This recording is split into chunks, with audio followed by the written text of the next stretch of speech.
Hi friends, welcome to ಅಡಿಗೆ ಸಂತೆ. ಇವತ್ತಿನ ವಿಡಿಯೋದಲ್ಲಿ ಶ್ರೀ ಸತ್ಯನಾರಾಯಣ ಸ್ವಾಮಿ ಪ್ರಸಾದವನ್ನು ಹೇಗೆ ಮಾಡೋದು ಅಂತ ನೋಡೋಣ. ಹಾಗೆ ಈ ಪ್ರಸಾದವನ್ನು ಸಪಾದ ಭಕ್ಷ್ಯ ಅಂತ ಕೂಡ ಕರೀತಾರೆ. ಇನ್ನು ಈ ಸತ್ಯನಾರಾಯಣ ಪ್ರಸಾದ ಮಾಡುವಾಗ ಅದರದೇ ಆದಂಥ ಒಂದು ನಿರ್ದಿಷ್ಟ ಅಳತೆ ಮತ್ತು ಪ್ರಮಾಣಗಳಿರುತ್ತೆ. ಅದೇ ಅಳತೆಯಲ್ಲಿ ನಾವು ಮಾಡಿದಾಗ ಪ್ರಸಾದ ತುಂಬಾ ಚೆನ್ನಾಗಿ ಬರುತ್ತೆ. ಮಾಡೋದು ತುಂಬಾ ಸುಲಭ. ಬನ್ನಿ ಇದಕ್ಕೆ ನಾವೇನೆಲ್ಲ ಬೇಕು ಅಂತ ನೋಡೋಣ.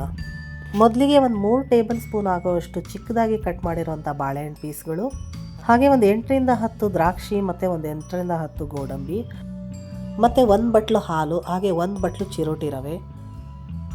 ಅಳತೆ ಮಾತ್ರ ಸಮವಾಗಿರಬೇಕು. ಹಾಗೆ ಇಲ್ಲಿ 1 ಬಟ್ಲಾಗುವಷ್ಟು ತುಪ್ಪ ಮತ್ತು 1 ಬಟ್ಲಾಗುವಷ್ಟು ಸಕ್ಕರೆಯನ್ನು ನಾನಿಲ್ಲಿ ಇಟ್ಕೊಂಡಿದ್ದೀನಿ.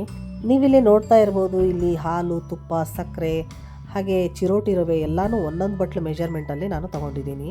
ಹಾಗೆ ನಾವು ಇಲ್ಲಿ ಒಂದು ಪಾತ್ರೆಯನ್ನು ಒಲೆ ಮೇಲೆ ಇಟ್ಕೊಂಡು ಇದಕ್ಕೆ ನಾವು ಇಟ್ಕೊಂಡಿರುವಂಥ ತುಪ್ಪದಲ್ಲಿ ಅರ್ಧ ಭಾಗದಷ್ಟು ತುಪ್ಪವನ್ನು ನಾನು ಇದಕ್ಕೆ ಬಾಣಲೆಗೆ ಸೇರಿಸ್ತಾ ಇದ್ದೀನಿ. ಮತ್ತು ಇಲ್ಲಿ ತುಪ್ಪ ಬಿಸಿ ಆದಮೇಲೆ ನಾವು ಇಟ್ಕೊಂಡಿರುವಂಥ ದ್ರಾಕ್ಷಿ ಮತ್ತು ಗೋಡಂಬಿಯನ್ನು ಇದಕ್ಕೆ ಹಾಕೊಳ್ಳೋಣ. ಇದೆಲ್ಲ ಸ್ವಲ್ಪ ಕಂದು ಬಣ್ಣ ಬರೋವರೆಗೂ ಇದನ್ನು ಫ್ರೈ ಮಾಡಿಟ್ಕೊಂಡು ತೆಕ್ಕೊಳ್ಳೋಣ. ನೀವಿಲ್ಲಿ ನೋಡ್ತಾ ಇರ್ಬೋದು, ದ್ರಾಕ್ಷಿ ಗೋಡಂಬಿ ಎಲ್ಲ ಕಂದು ಬಣ್ಣಕ್ಕೆ ಬಂದಿದೆ. ಸೊ ನಾವು ಇದನ್ನು ಇವಾಗ ಸೈಡಲ್ಲಿ ತೆಗೆದಿಟ್ಕೊಳ್ಳೋಣ. ಇನ್ನು ಇದೇ ಬಾಣಲೆಗೆ ನಾವು ಇಟ್ಕೊಂಡಿರುವಂಥ ಚಿರೋಟಿ ರವೆನ ಹಾಕೊಳ್ಳೋಣ. ಈ ರವೆನ ಹುರಿಯುವಾಗ ನೀವು ಸಣ್ಣ ಉರಿಯಲ್ಲಿ ಹೊಂಬಣ್ಣ ಬರೋವರೆಗೂ ಚೆನ್ನಾಗಿ ಹುರ್ಕೊಳ್ಬೇಕು. ಹಾಗೆ ಇದ್ರ ಜೊತೆಗೆ ನೀವು ಒಂದು 2 ಕಪ್ ಆಗೋಷ್ಟು ನೀರನ್ನು ಸೈಡಲ್ಲಿ ಕುದಿಯಕ್ಕೆ ಇಟ್ಕೊಳ್ಳಿ. ಸತ್ಯನಾರಾಯಣ ಪ್ರಸಾದವನ್ನು ಬರೀ ಹಾಲಲ್ಲೇನೂ ಮಾಡ್ಬೋದು, ಬಟ್ ನಾನಿಲ್ಲಿ ನೀರನ್ನು ಯೂಸ್ ಮಾಡ್ತಾ ಇದ್ದೀನಿ. ನೀರು ಹಾಕೋದ್ರಿಂದ ಚಿರೋಟಿ ರವೆ ಚೆನ್ನಾಗಿ ಅರಳುತ್ತೆ ಮತ್ತು ತುಂಬ ರುಚಿಯಾಗಿ ಬರುತ್ತೆ. ನೀವಿಲ್ಲಿ ನೋಡ್ತಾ ಇರ್ಬೋದು, ಚಿರೋಟಿ ರವೆ ಎಲ್ಲ ಇವಾಗ ಹೊಂಬಣ್ಣಕ್ಕೆ ಬಂದಿದೆ. ಈ ಹಂತದಲ್ಲಿ ನಾವು ಕುದಿಯಕ್ಕೆ ಇಟ್ಕೊಂಡಿರೋಂಥ ನೀರನ್ನು ನಾವು ಇದಕ್ಕೆ ಸೇರಿಸ್ಕೊಳ್ಳೋಣ. ನಿಧಾನಕ್ಕೆ ಈ ನೀರನ್ನು ನಾವು ಸೇರಿಸ್ಕೊಂಡು ಚೆನ್ನಾಗಿ ಮಿಕ್ಸ್ ಮಾಡ್ಕೊಳ್ಳೋಣ. ಇದು ನೀರನ್ನೆಲ್ಲ ಹೇರ್ಕೊಂಡು ಸ್ವಲ್ಪ ಗಟ್ಟಿಯಾಗುತ್ತೆ.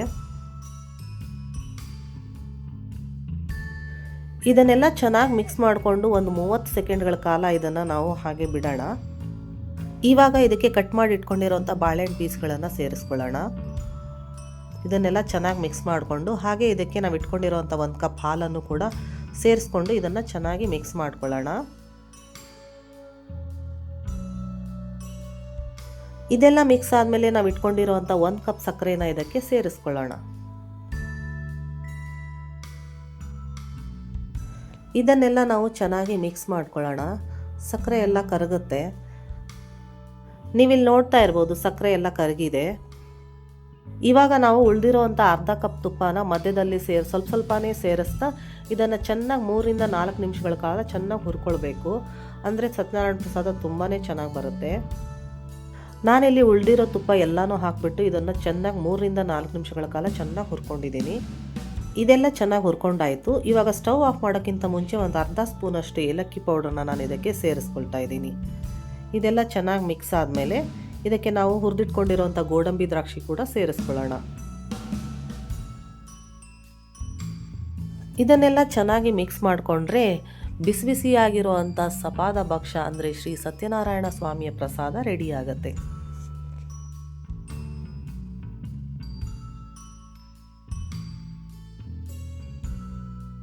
ನೀವು ಕೂಡ ಇದನ್ನು ನಿಮ್ಮ ಮನೆಗಳಲ್ಲಿ ಮಾಡ್ಕೊಳ್ಳಿ. ಹಾಗೆ ಹೇಗೆ ಬಂತು ಅಂತ ನಿಮ್ಮ ಅಭಿಪ್ರಾಯವನ್ನು ಖಂಡಿತವಾಗಿ ಕಮೆಂಟ್ ಮೂಲಕ ತಿಳಿಸಿ. ಇಷ್ಟ ಆದರೆ ಒಂದು ಲೈಕ್ ಮಾಡಿ, ಶೇರ್ ಮಾಡಿ, ನಮ್ಮ ಚಾನಲ್ನ ಸಬ್ಸ್ಕ್ರೈಬ್ ಮಾಡಿ. ಧನ್ಯವಾದಗಳು.